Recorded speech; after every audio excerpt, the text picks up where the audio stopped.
In conversations with the press, a growing number of Republican Party lawmakers have acknowledged an extreme but very real mindset. If necessary, they are willing to lose the midterm election simply to send a clear message to Trump that power is not a license to break every institutional boundary.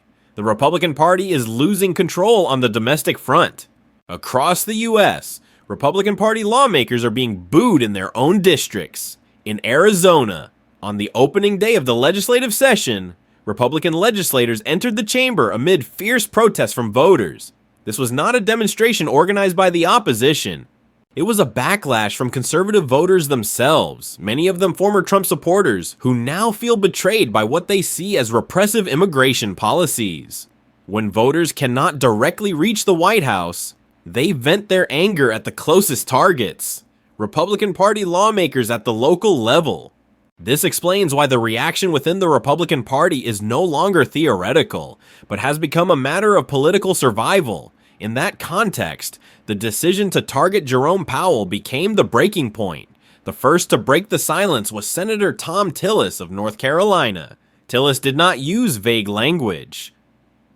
Tillis declared that he would block all of Donald Trump's nominations related to the Federal Reserve. This includes not only the future Fed chair, but also seats on the Board of Governors.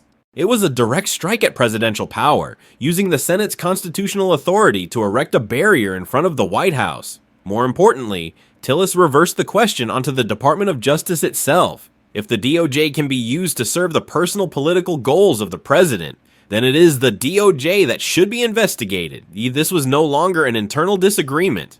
It was a direct challenge to how Trump is exercising power, or shortly after, Senator Lisa Murkowski of Alaska publicly sided with Tillis. After speaking directly with Jerome Powell, Murkowski stated that the Trump administration's investigation was not a normal legal process, but an attempt at coercion, a political effort to force compliance.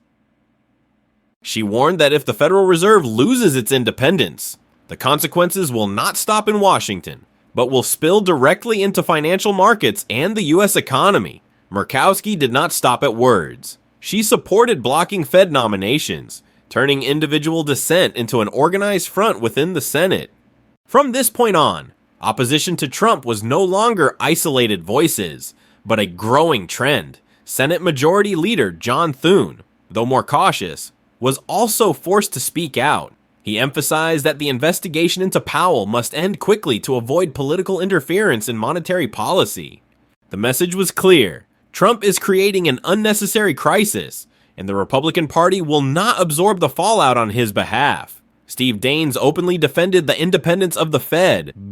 Kevin Cramer, despite deep disagreements with Powell over policy, acknowledged that he does not believe Powell is a criminal and called for the investigation to end in order to restore confidence in the financial system. These were different voices, but they shared one common point: refusing to stand with Trump in this confrontation. The pushback did not stop in the Senate. In the House, French Hill, the chair of the Financial Services Committee, called the criminal investigation targeting Powell an unnecessary distraction. Hill stressed that Powell is a respected and honorable figure, and that criminalizing administrative disputes would weaken the governing capacity of any administration, including Trump's. Meanwhile, beneath the public surface, dissatisfaction within the Republican Party runs even deeper. According to sources speaking to the press, many Republican lawmakers admit they are trapped in a political dilemma. Some have said bluntly that the party may need to lose the midterms to force Trump to pay a price for what they describe as repeatedly doubling down on mistakes. This is a rare moment in modern U.S. politics, when a president is not only attacked by the opposition, but is being restrained by his own party using legislative power.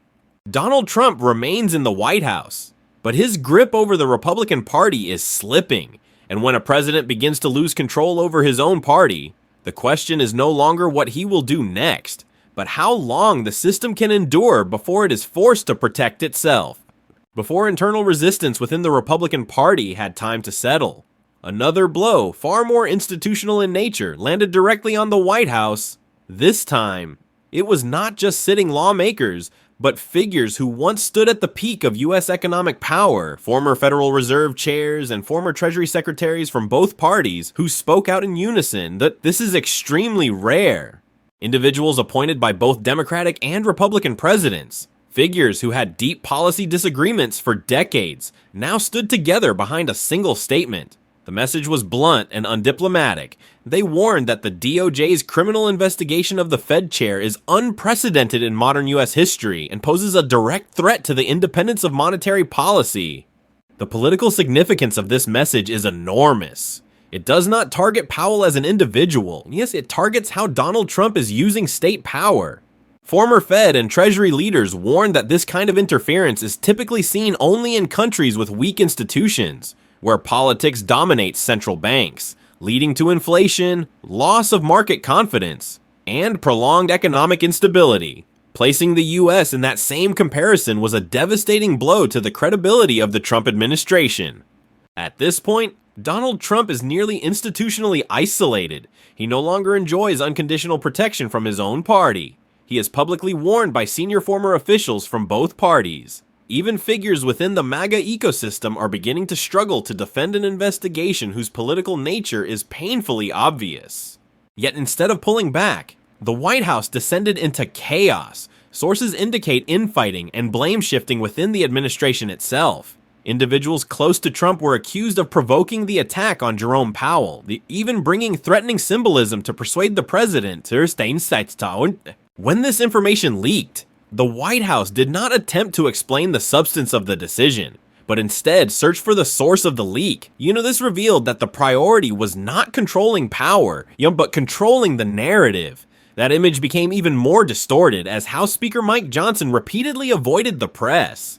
When directly asked whether the DOJ was being weaponized to serve the president's will, Johnson either walked away from cameras or offered evasive answers, calling to let the investigation proceed. This defensive posture is familiar, but in this context, it only exposed the Republican Party leadership's discomfort with a president they can no longer control. At the same time, Donald Trump expanded the foreign policy front with statements that stunned even Republican Party lawmakers. Remarks about Greenland and hints at using force against allies led some Republicans to label it amateur hour, dangerous amateurism in foreign policy management. Several Republican lawmakers publicly opposed any possibility of using force in Greenland, emphasizing that the island is not U.S. territory and cannot be taken at will. They warned that such rhetoric could fracture NATO, the military alliance that has shaped Western security for decades. In an ironic twist, NATO allies began increasing their military presence in Greenland, not to counter a traditional U.S. adversary, but to hedge against potential action from Washington itself. For many Republican lawmakers, this was proof that Trump is not only destabilizing domestic politics, but eroding the U.S. strategic position globally.